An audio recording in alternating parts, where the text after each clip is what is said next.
I earned my degree online at Arizona State University. I chose to get my degree at ASU because I knew that I'd get a quality education, they were recognized for excellence, and that I would be prepared for the workforce upon graduating. To be associated with ASU, both as a student and alum, it makes me extremely proud, and having experienced the program, I know now that I'm set up for success. Learn more at asuonline.asu.edu. AFR On Demand is brought to you by Breck Golf. Try Beaver Creek today, just 20 minutes from downtown Baton Rouge in the Zachary area. They've got a PGA Tour driving range, a short game practice area, 30 to 40-yard practice shots. It's a great place to chip and putt and practice if you don't have time for a full round. Book your tee time today, golf.breck.org, golf.breck.org. Matt Moscona. I'm very important. After further review. Say it one more time. After further review with Matt Moscona. And here we go. Live from the Raising Cane studio. That's right.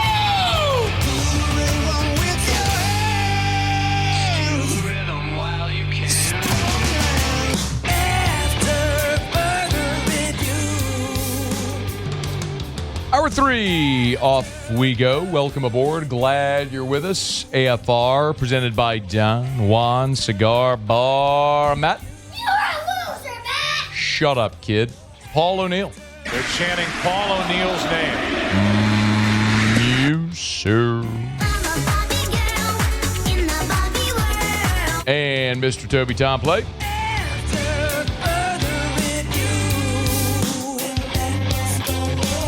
All right, we're here. Glad you are as well. 5 o'clock quitting time. Glad you're driving home with us. We're live from the Raising Cane studio in downtown Baton Rouge. Glad to have you hanging out with us here. Ross Jackson in 15 minutes. A Senior Bowl set to begin next week in Mobile. Bit of an oddity and some questions because of all the freeze expected this weekend. Hopefully it doesn't affect anything, but there will be players, positions, and coaches to watch through the Saints lens coming up starting Monday. Ross will be here to tell you what to keep an eye on. Jay Johnson met with reporters for the sort of media day kickoff of the 2026 baseball season, and been through this before, coming off the national championship in 2023, going into 2024, and even though they've done this before, Jay Johnson kind of described this year as not being much different as far as how they're going to approach heading into 2026 as opposed to previous seasons.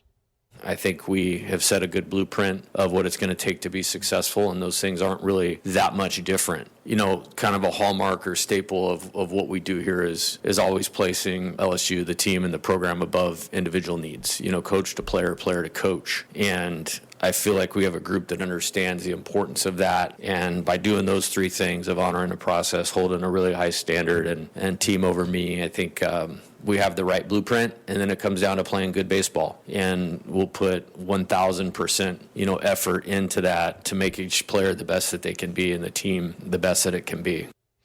Kason Evans is very likely going to be your Friday night guy. I would be stunned if they started the season any other way than with Kason Evans. Now, can he hold that job throughout the year? Does he stay in the rotation? All that is to be determined. He had success as a starter, but by and large, his biggest impact a season ago was at the back of the bullpen.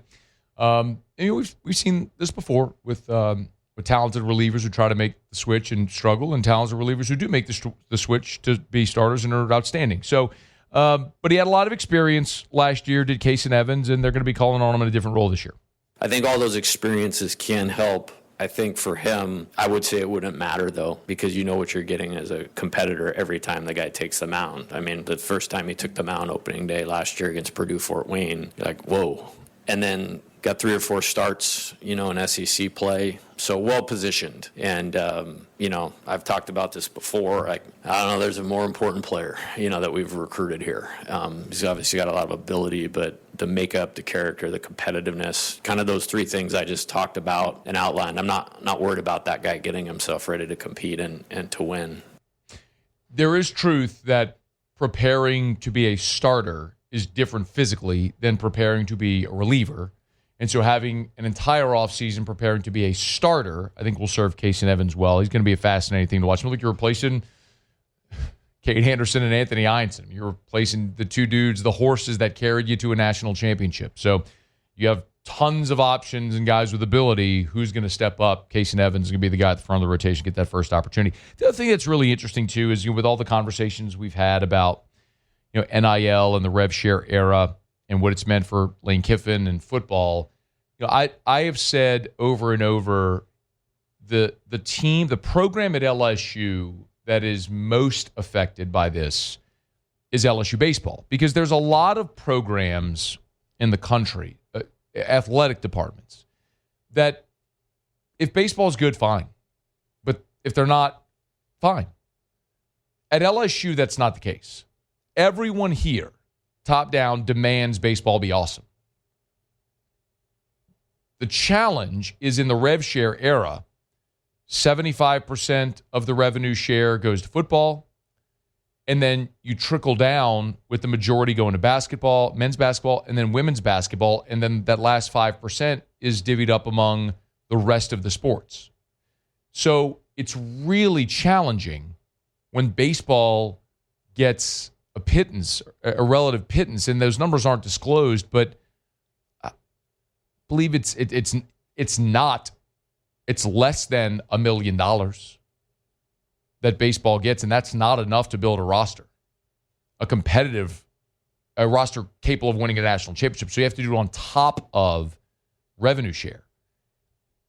It's challenging at a place like LSU. You have to have more. So Jay was kind of asked about where they stand in this NIL era right now. I'm very thankful for the people that have contributed to LSU baseball in that regard. Can't survive without them, but with the rule changes with NIL, with revenue sharing, it's a different issue now. You know what I mean? It's an issue of it's important that LSU continues to make baseball a priority, and continues to invest on that side of revenue sharing. Relative to the NIL thing, I think one thing that helps us a little bit is the stadium's full. 500,000 people come through it on a yearly basis. So the players have a marketing, there's actually a marketing value to them. They're the highest social media following, I think, on all the platforms, and that's where people go to get their information. So college baseball in some places a channel changer, people don't pay attention to it. Well, they do here. And so that allows for our players to have some opportunities. And I'm very thankful for anybody that contributes to that, because it's a day and it's a time that you're not going to have the success everybody wants to have if they don't.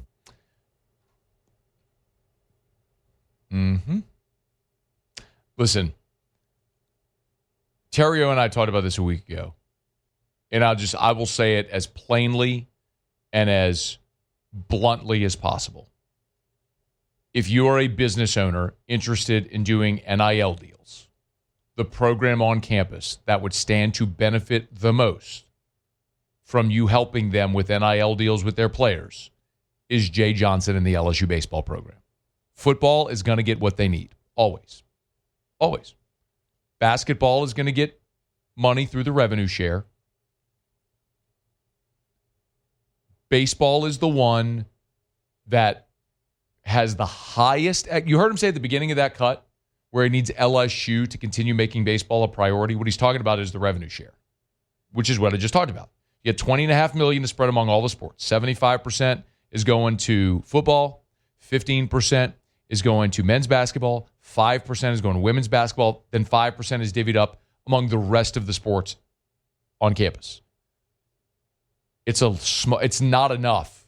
The revenue share is not enough for LSU to be able to be as competitive at the highest level as everybody wants. You have to be able to do it through third-party NIL deals. So, that's last year, in the spring, went and did AFR from South Stadium Club when they had the NILSU Max event. And it was a room full of business owners learning more about how they could do third-party NIL deals. And by the way, Parish Construction Roofing, I'm going to pat our company on the back. We've done third-party NIL deals with LSU baseball players and women's basketball players. We did an NIL deal with Michaela Williams and Mylasia Fulwiley. You're going to start seeing a lot of those ads on TV and social media and all this stuff all over the place. because we're not in a position to donate or to contribute millions of dollars that could maybe be effective for football, but we can certainly do NIL deals that help our business, that also help these programs that aren't getting as much through the revenue share. So Jay won't say it as bluntly as I'm telling you right now, but I'm going to say it again. If you love LSU baseball, you want them to win, and you're in a position where you're a business owner and you have marketing dollars to spend, I would highly recommend you look into doing true third-party NIL deals through the NIL LSU Max program for LSU baseball. And I'm not exclusively saying LSU baseball. Like, there's a lot of opportunities. You know, like my family, we love gymnastics. Love the LSU gymnastics program. Have for years. There's opportunities there where you could really, really impact the non-revenue sports. If there's a non-revenue sport you love. But baseball is a different animal here because people expect and demand baseball to be good. It will never be acceptable for baseball just to be irrelevant. And it costs to be relevant, but the rev share isn't enough. So they got to do third-party NIL deals. So, yeah, football needs to get theirs, and I'm sure people want basketball to be relevant, and Kim's got things rolling, and she does a great job of shaking the trees and making sure she gets what she needs to build a roster to be competitive. Baseball is the one where I think your dollar would go the furthest. All right, it's after further review. Glad you're bored with us here. We're brought to you by First South Farm Credit, firstsouthland.com, firstsouthland.com. Thinking of buying land? Your first call should be to First South Farm Credit. They have the ultimate recreational land buyer's guide at their website. It's a great resource. It's a free resource, and this is the time of year. I've been saying this the past couple days, and it's just a good opportunity to remind you, this is their busiest time of year because this is the time of year when hunting season is ending that people say, you know what, next year, I'm not sharing somebody else's lease. I'm not hunting on somebody else's property, right? I want my own. I'm sick of passing on the big buck because I don't want to kill the big buck on someone else's property. If you're at a spot where you're ready to own your own land, get the ultimate recreational land buying guide for free at firstsouthland.com, firstsouthland.com. Remember, if you're thinking of buying land, farmland, recreational land, that land to build your family's dream home and have acreage, firstsouthland.com. It's firstsouthland.com for First South Farm Credit. All right, y'all, it is After Further Review Friday edition, brought to you by Don Juan Cigar Bar. NFL Championship weekend is upon us. Muse, Paulie, and I will give you three things that we're keeping an eye on with the AFC and NFC Championship games. We do not have Otter Locks because, of course, it is a Friday, but we will give you some picks on those championship games. When we come back, Ross Jackson's going to be here, and excited to talk to Ross. Senior Bowl starts next week in Mobile. So through the Saints prism, who and what are we keeping an eye on? We'll ask him next. It's AFR. After further review.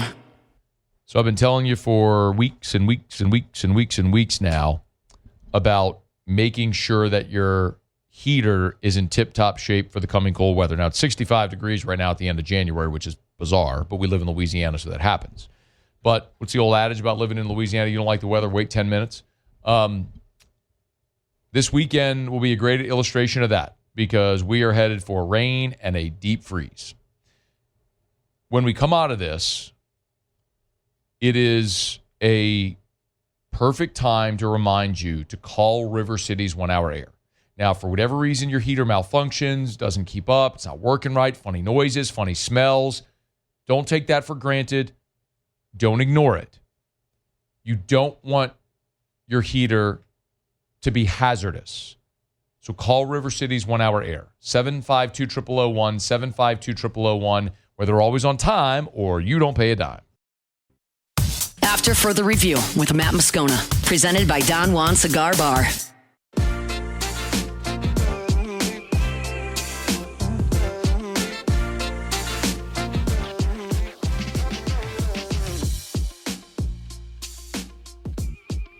Senior Bowl gets underway Monday in Mobile, Alabama. Ross Jackson will be there, LouisianaSports.net, and Locked on Saints. He's here now. Yo, man, how are you? Hey, dude, doing great. Glad to be here with you. Always our pleasure. Saints always put an emphasis on the Senior Bowl. Why do you suspect that is, why they're so heavy on on emphasizing the Senior Bowl? Yeah, I think a big part of it is just the opportunity to get to work with those players kind of one-on-one and kind of get to see a little bit more of how they respond to coaching, how it is that they implement notation, how it is that they, what their attitude is towards the idea of getting better and improving and taking notes, all those things. I think it's really just kind of the up-close and personal opportunities that they get with them, especially in a year like this where they have 7 staff members that are a part of one of the teams, the American team's coaching staff. They drafted 5 players from the Senior Bowl last year, and a lot of them worked with Saint staffers on the teams that they were on up in Mobile. So I think it's just that hands-on experience. 5 Senior Bowl players drafted a year ago. That's crazy. Or do you suspect this year, is it more, Ross, about scouting positions or players? I think this one's all about the players. I think that they'll focus on position more when it comes to free agency, especially when it comes to things like the offensive line, particularly on the interior of the offensive line, potentially more at wide receiver, things like that. I think that's what they're going to do this year, and then allow the draft to be a little bit more about hitting best player available, adding talent to the team as opposed to trying to get talent for specific positions. Okay. So if it's about players, let's talk about and highlight some players that could be of interest. Understanding a lot of this will be an evolution throughout the week, but going in, Right. Are there players that you would like to see or think the Saints will be keeping an eye on? Yeah, I think, look, wide receiver, it is a position where there are some players that are worth definitely getting accustomed to and getting close to.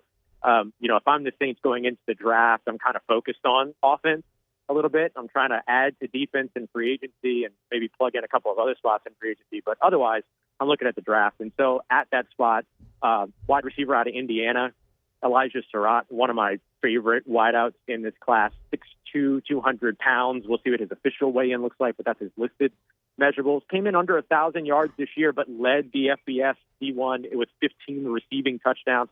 The thing that I like most about him is his attitude. One of the things that's most translatable about wide receivers from college to the pros is going to be your attitude and how it is that you play. Do you play with a dominating factor? And he absolutely does. So he'll be a big part of that. Casey Concepcion out of Texas A&M, shifty, smaller, yards after catch type. I think that's big. And then continuing to look at other spots like running back is going to be a big one. I know Jacob Hester's really, really stoked about Kalon Black out of Indiana as well, the bruising, really physical, violent runner. I think that's a spot where the Saints are going to be able to identify some talent, just like they did last year with Devin Neal. So we're talking about some names of players, but I think position has got to be a focus. Do you suspect, Ross, or how do you suspect they might approach addressing position in free agency such that they can focus on players in the draft? Yeah, maybe, where they have the biggest needs, you go and sign players at that position so that if you get into the draft and the player that you feel would be the best fit for you isn't there, and you have a player that's maybe ranked higher than that next available player at that respective position, you might go with that other player that's the best on your board because you feel that you've taken care of the need. So for instance, a few years, let's go back to the Saints' really, really successful draft class in 2017. They signed Adrian Peterson as a means of adding a running back to their position group or to that position group, knowing that they needed a complement to Mark Ingram. Then they went into the draft and found themselves in spitting distance of Alvin Kamara. They traded up with the San Francisco 49ers, and they still drafted him. That was about the player more than it was about the position. But had they missed on Alvin Kamara, Lord forbid, considering the fact that he was their offensive rookie of the year that year and has been one of the franchise's best players, they would have felt okay going into the year knowing that they addressed running back. So it allows you a little bit more flexibility of saying either, hey, this is a player that we really like in this range and he's still on the board, but we're not. Can we trade up? Give them the opportunity to be able to kind of think in that fashion, which you can't do if you're scrambling to address a position and then you might, get into some desperate edge rusher trade-up situations like we've seen in the past. Ross Jackson's with us, LouisianaSports.net, Locked on Saints. Get him for free. Listen to him, watch him, or read him. He's on Twitter at Ross Jackson Nola. Okay, you also mentioned 7 Saints assistants coaching in the Senior Bowl. I've never been to go look at the practice of the game, whatever. What's the real value there of sending these coaches to Mobile? Yeah, I think it gives you the opportunity to not have to get secondhand knowledge from other coaches that were there or that have worked with those players in the past about how they receive coaching, how they receive notation, how they implement the things that they're getting, and what their attitudes are in a practice environment. It allows you to be able to be there. Gives you an up-close and personal moment with them, too, because look, these guys are coming in a week. They got to learn a playbook that's brand new with a bunch of teammates they've never played across from or next to, and then they have to play a game on Saturday. So you get a real understanding of their ability to be able to pick up a playbook and learn that playbook. You get to see that when you have, look, they'll have head coach, offensive coordinator, and defensive coordinator all on the American team. They're going to get a really good look at that. I think the last thing, too, is that you get a really good understanding of their competitive spirit. Are they at the Senior Bowl because they feel like it's the next thing that they're supposed to do? Or are they at the Senior Bowl because it gives them an opportunity to compete? One of the names that I didn't mention earlier, edge rusher Reuben Bain Jr., has no reason to go to the Senior Bowl. Right. He's going to be a top 5 pick, but he's there. And so that he's going there to compete. You can glean that from him and his draft status as is expected going in. Other guys, they have draft statuses that they're trying to improve, things like that. You really need to get to know if they're there for the competitive factor, and being on the coaching staff gives you a chance to do that. Maybe a little bit of a curveball here, Ross, you might not be prepared for, but any of the LSU guys you think the Saints might be interested in keeping an eye on this week while they're there in Mobile? Yeah, well, look, there's 5 LSU guys that are going to be there. I don't think that Garrett Nussmeier is going to be at the top of the list of guys that they're Fair. looking for. They're happy. They're safe at quarterback right now. But I do think 2 guys, A.J. Halsey, the safety, just one of the better defensive players in this year's draft. So you're going to want to get a look at him. Their safety room is pretty solid, but you do have a veteran there in Justin Reed. How long is he going to be, or how many more years is he going to be around? Is it worth investing in the position? They'll get an idea of where A.J. Halsey kind of lands for them. And I would say, too, another guy, Barian Brown, the wide receiver, but looking at him and his return value as well as the special teams value, I think that's somebody that should be on their radar, especially after trading away the best returner they've had in quite some time in Rashid Shaheed last year. Hey, one more thing before you go. I know you also have a piece up over at LouisianaSports.net about the Saints, while we kind of tie in all the draft conversations, kind of being in line to receive a compensatory pick. Can you kind of give us the deets there? Yeah, absolutely. I would say, just for like an explain like I'm 5 of how compensatory picks work, is think about it like free agency insurance. If you lose a free agent at a higher value than a free agent that you sign, you might be entitled to compensation, is the way that I would look at it. And so that's what these compensatory picks are. The Saints lost Paulson Adebo to the New York Giants in the offseason. They signed Isaac Yiadom. It's not about position, it's about contract level. And those two were kind of competing with one another in terms of being the closest, not really in the same thing. But because the Saints rarely played Isaac Yiadom, thanks to the play of rookie Quincy Riley, Yiadom only saw 16% of defensive snaps in 2025. He needed to crack the threshold of about 25% in order to cancel out that pick. The Saints didn't do that, so they're expected now to get that 4th-round pick. That would set them up for 8 selections in the 2026 draft, 1 selection in each, 1, 2, and 3, as well as 6, and then 2 in each of those 4th and 5th rounds. So it gives them a little bit more volume to be able to kind of swing and hit. They did a good job of that last year with 9 selections. They should, assuming that the projections are correct, which it feels like they will be, they should be walking in with 8 selections this year, which would be great for them. Get him on X at Ross Jackson Nola. Read him at LouisianaSports.net. Listen or watch for free. Podcast, YouTube, Locked On Saints. He's Ross Jackson. Thanks, man. We always appreciate it. Thank you, buddy. Appreciate you. Take care. Stay safe. Talk to you soon. Be well. Do the same, man. Ross heading over to Mobile, and of course, they're expecting that freezing weather, so be safe on that drive. We're brought to you by Supper Club.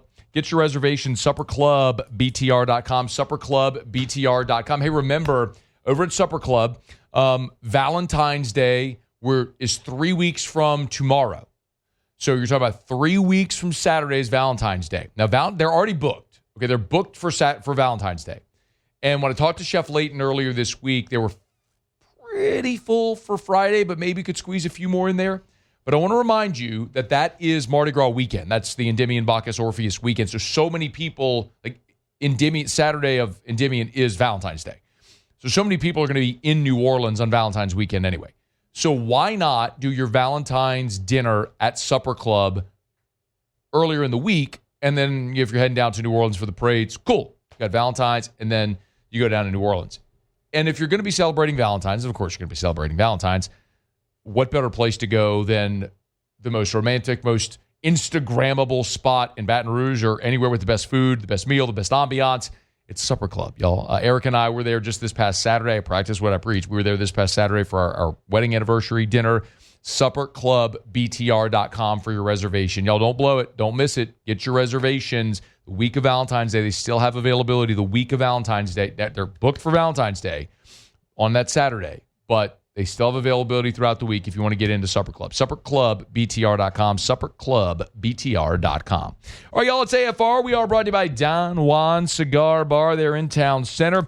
Championship weekend in the NFL is upon us. I'll give you a little preview of the AFC and NFC championship games, what we're keeping an eye on. Also, if you haven't heard yet, Dabo Sweeney had the receipts, man. He was reading text messages today from Austin Thomas and Pete Golding about tampering with a linebacker who was at Clemson, who's now at Ole Miss, and calling for reform.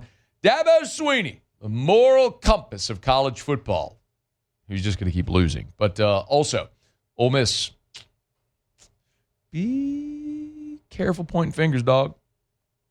Point a finger at someone else. Liable to have 3 more pointing back at you. All right, it's after further review. Quick break. Stay here. AFR. GLO. Glow Resources. GlowResources.com. GlowResources.com. They are complete employer solutions over at Glow Resources, like we always remind you every single day with Glow Resources.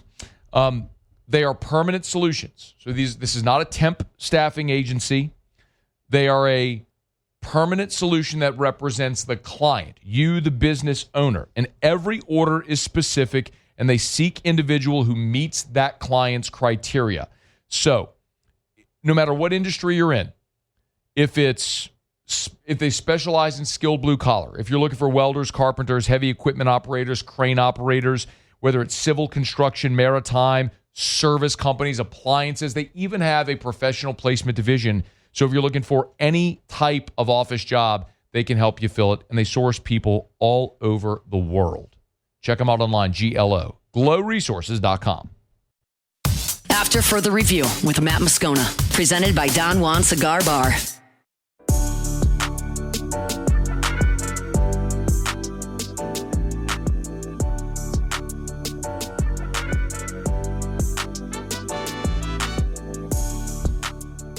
I've prepared the same every single week like I am the starter. Just hasn't obviously been that way, minus 2 weeks. So my preparation hasn't changed one bit. And yeah, that's just kind of how I view it.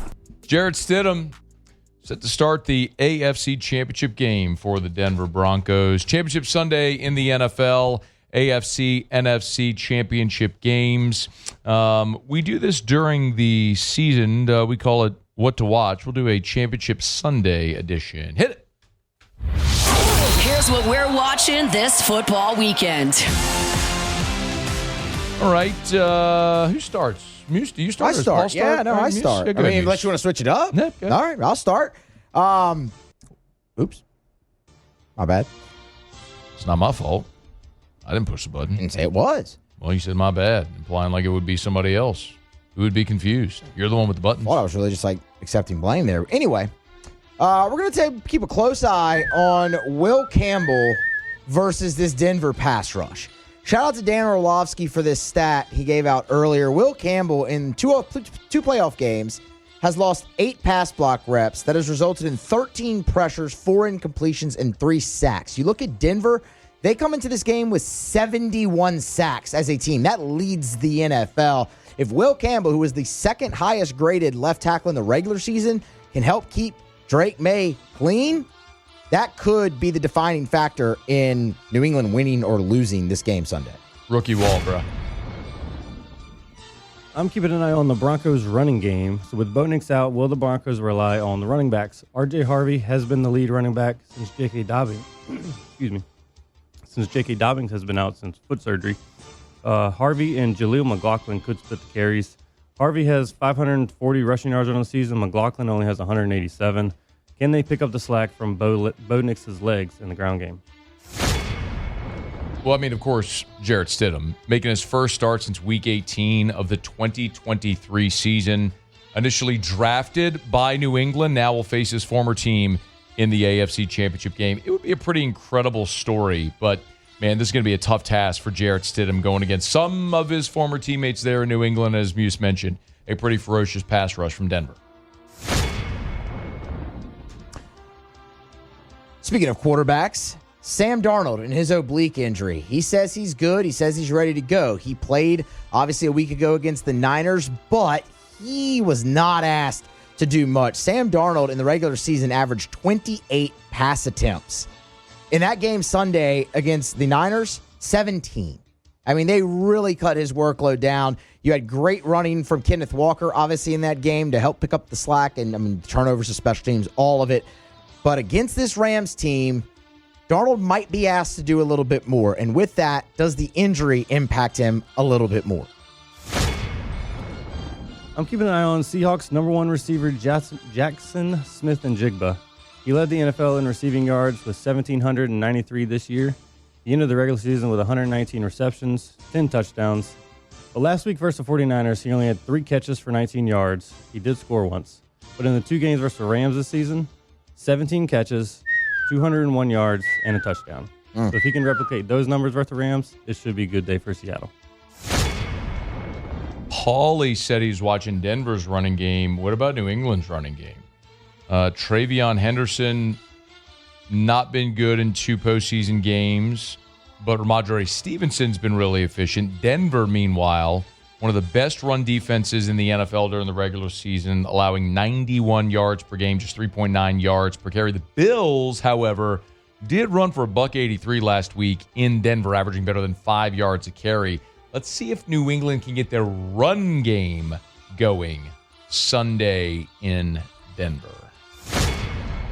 Let's just keep going with running games. No Zach Charbonnet for Seattle. Of course, torn ACL. His season is done. He has been a great change of pace for Kenneth Walker, who rushed for over 1,000 yards. But when you look at Charbonnet, he led the team in touchdowns by a wide margin with 12. Might this impact them a little bit more at the goal line now that they don't have the big bruiser in Charbonnet? It is worth noting Kenneth Walker did have 3 touchdowns of his own a week ago against San Francisco. Just keep an eye on something against a pretty stout Rams front.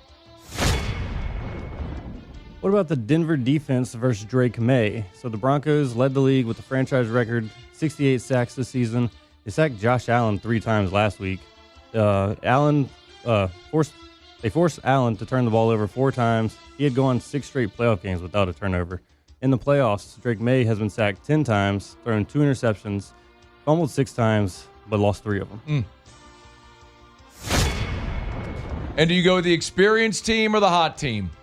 Rams, Seahawks. How about these 2 coaches? Sean McVay, who kind of has dominated the statistical relevance of young head coaches, has won 92 games as a head coach since being hired in 2017. He's tied Don Shula for the most playoff wins for a coach under the age of 45. Mike Macdonald's only in his 2nd year in Seattle, coached his first playoff game just a week ago. So you're talking about 2 coaches and 2 teams with dramatically different experience that extends to Stafford and Sam Darnold. But you look at it, Seattle, they've been awesome since Thanksgiving and that game, in December where they won in Seattle in overtime against the Rams. Their defense is playing really good football right now. Is it the hot team, Seattle? Is it the really experienced team in the LA Rams that'll get it done in Seattle? It's going to be a fascinating matchup with those 2 on Sunday. All right, that's what we're keeping an eye on Championship Sunday in the NFL. We are brought to you by South Point Volkswagen and SouthPointVW.com. New and certified pre-owned in Baton Rouge online, SouthPointVW.com, SouthPointVW.com. Hey, I want to remind you, when we talk about South Point Volkswagen, I always mention the new vehicles, right? The 2026s are in. You want to go buy a Volkswagen. Louisiana's largest volume Volkswagen dealer, so you're going to buy a Volkswagen, get the best selection and the best price. That's at South Point Volkswagen. But I also want to remind you about their pre-owned selection. I was actually talking to Mr. Kerry Manuel today, who's the certified pre-owned manager over at South Point Volkswagen. Go to the website, hit the used tab, hit search inventory, and you'll see all of the vehicles that they have. Remember, if it's on the lot, it's online. And we're talking about Volkswagens and all different models. I mean, there's a 2021 Audi Q3 right there.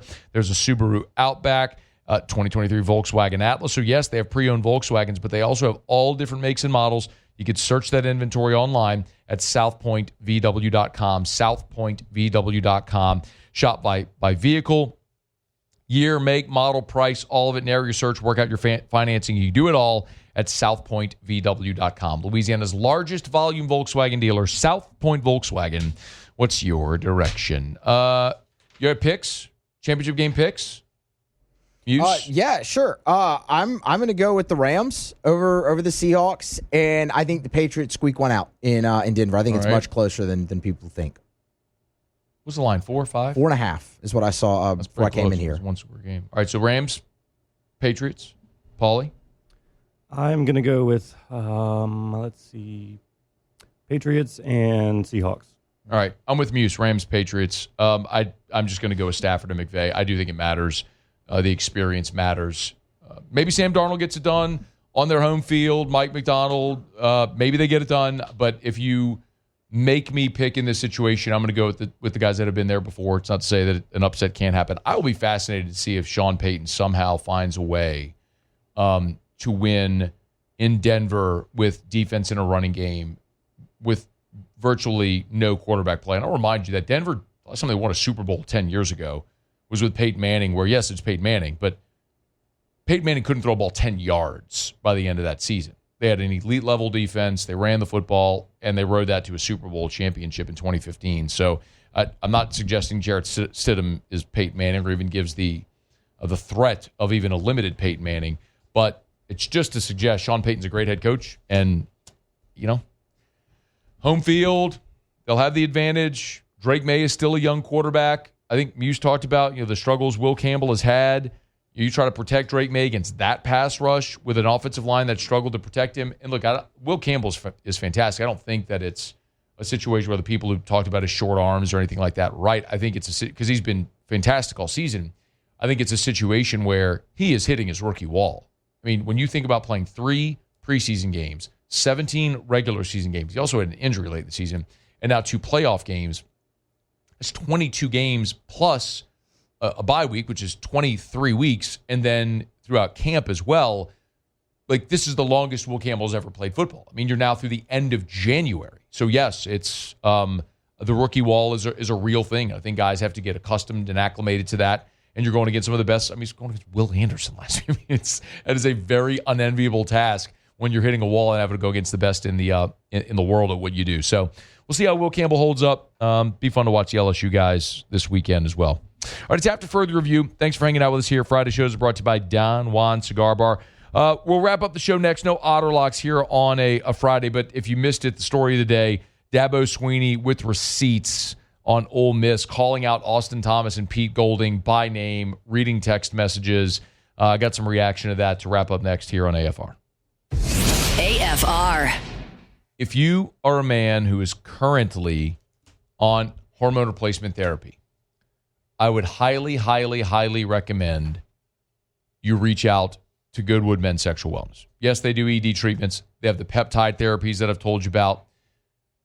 HRT, they have the lowest prices, never any contracts, and there's 2 reasons primarily why I would tell you. Number one, there are some men's clinics that charge a membership fee that is absurd.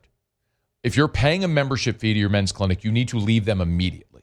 That's one. 2 is when you have your blood labs, Goodwood does not charge you for your blood labs. So like every 6 months when you go in for your blood work, they pick up the freight. You don't pay for your blood labs. And those can be $200 so or more. You will save money. You will have a great relationship, great experience. YourGoodwood.com, YourGoodwood.com. After Further Review with Matt Moscona, presented by Don Juan Cigar Bar.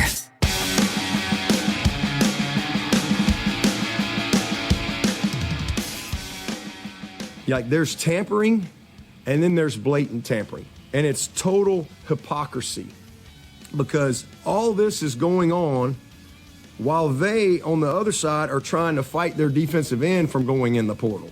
They have accused publicly others of tampering with their roster and their players while they are over here tampering. And the truth shall set you free. Hey, Dabo. At a bib.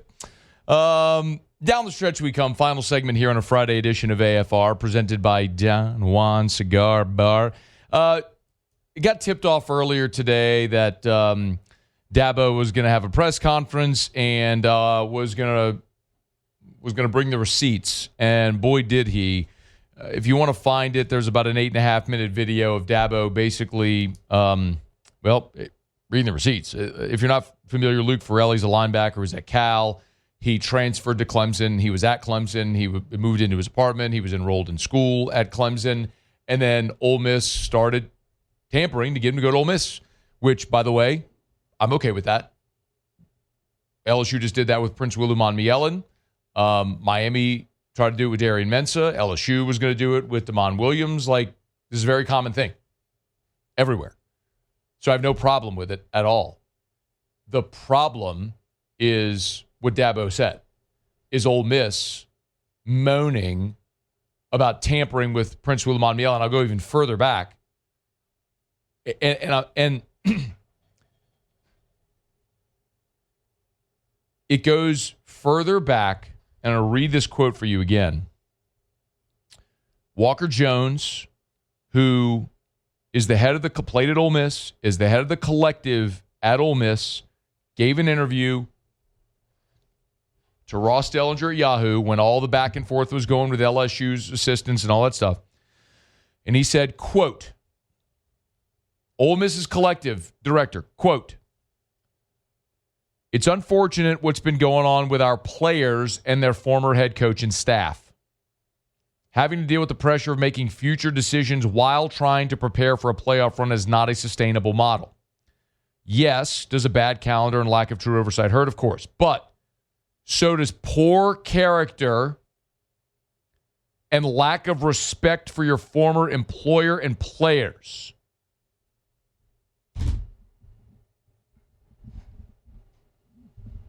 You see, when you're a hypocrite, you're always going to be exposed for being a hypocrite. It's just a matter of time. Like when you live a lie, your lie eventually is going to be exposed when you weave that web. Walker Jones is a hypocrite. Pete Golding, I don't know that I would call Pete Golding a hypocrite because I don't know that Pete Golding, unless if I'm mistaken, there might have been a time where he has publicly come out and scolded Lane Kiffin for tampering. If he has, then, yeah, giant hypocrite. But this is the point, is that everybody does it. And what you'll say in response is, what your mama told you when you were a kid. If everybody's jumping off the bridge, would you jump off the bridge too? But that's not the point. If everybody's jumping off the bridge and landing safely in the water, and there's $1 million down there, okay, yeah, I'll jump off the bridge, land safely in the water, get my $1 million. Which is the state of college football today. Everybody's tampering because nobody's stopping it, and it's what you have to do in order to build your roster and win. If the NCAA ever gets to a point where they have true oversight and can limit this or eliminate this behavior, or how about a better option, which is to put into place a true legal tampering period, fix your calendar to prevent this, then those issues diminish. Or even more, step further, is you put protections in these contracts to prevent this type of behavior, like Washington and the Big Ten did with Damon Williams, like Duke has done with Darian Mensah, which is why they're able to fight it. There's ways. The problem Clemson has here is, oh gosh, golly gee, shucks, Dabo, rolling along thinking everybody's just going to do things on the up and up because he's new to this whole portal game because, well, Dabo, which is why that program is what it is right now. And he left himself exposed. Okay, your fault. Like, recognize the era. Don't bring a knife to a gunfight. But what I really enjoyed about Dabo today is coming out with receipts against the hypocrites. And that's where Ole Miss falls here. It's not that they tampered. Let me be very clear. It's not that they tampered. I don't care. I'm the guy who wants players to be able to transfer as many times as they want and make as much money as they want. So this kid went to Clemson, had a deal with Clemson, did not have a clause locking him in there. No buyout, no protection from Clemson, nothing precluding him from leaving. And Ole Miss paid him more money, so he left to take more money. Good on you, kid. Get what you can get. Like, if you take a job and you're in your first week on that job and you don't have a contract, and a week later, a competitor comes and doubles your salary, 100% of you would leave. And you'd be right to. That's all this kid did. You don't like it, change the rules. So I have no problem with him leaving. The problem I have is the hypocrisy of Ole Miss calling out others for tampering when you know good and damn well you doing the same thing because everybody's doing it. Be careful pointing the finger, because when you do, you'll have 3 more pointing right back at you. All right. Getting on down the road. You missed anything? AFR On Demand presented by Breck Golf. Book your tee time at golf.breck.org. Golf.breck.org. All right, Muse Pauly, thanks. Have a great weekend. Y'all stay safe. See you Monday. AFR. We are brought to you by the Williamson Eye Center. 924-2020, 924-2020, 924-2020, or WilliamsonEye.com. You want to see 2020? Call 924-2020 for the Williamson Eye Center. Hey, remember, it starts with that consultation. And I highly recommend this. Even if in the past you've been told you're not a candidate for LASIK, remember, and no matter what your refractive issue is, maybe you're nearsighted, maybe you're farsighted, maybe you have an astigmatism, doesn't matter. Maybe 10 years ago you were told you're not a candidate for LASIK. No worries. There's so many different refractive options now. There's LASIK. There's EVO ICL, which is the implantable contact lens. There's PRK. There's the custom lens replacement. That consultation will let the Williamson Eye Center get a little information so they can recommend what is the best procedure for you, and then you can make a decision. Log on, WilliamsonEye.com.